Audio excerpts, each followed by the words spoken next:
பேசிட்டு இருக்கும்போது தாத்தா குப்பல்ற ஆளு மாதிரி வந்து மார்வேஸ்ல வந்து ஆறுதல் சொல்லிட்டு இருப்பாப்ல. ஐயா வணக்கம். தாத்தா சுதந்திர போராட்ட காலத்துல கூட அந்த மாதிரி பேச்சு வாங்கியிருக்க மாட்டாரு. கழுவி ஊத்துறாங்க. நீங்க இவ்வளவு மோசமானவரா?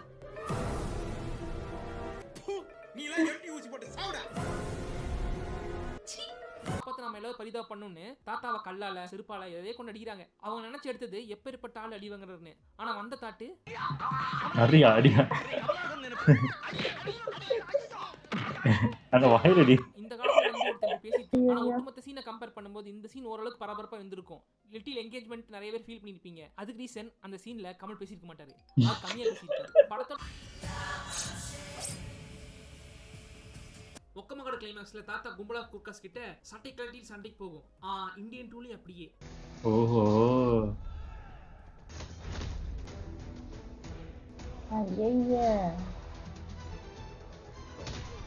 மாப்ள இது இந்தியன் டூ இல்ல மாப்ள ஒக்கமகட 2.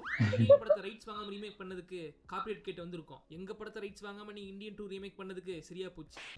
ஓ டைப்ஸ் ஆஃப் வர்மாஸா? பதிவிரதா வர்மம்.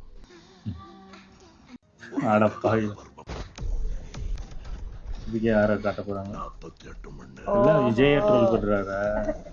முடிச்சுட்டு கொழுநாடி நரம்பு வர்மம். இந்த வர்மம் போட்டா பாடிக்கிட்டே இருப்போம்.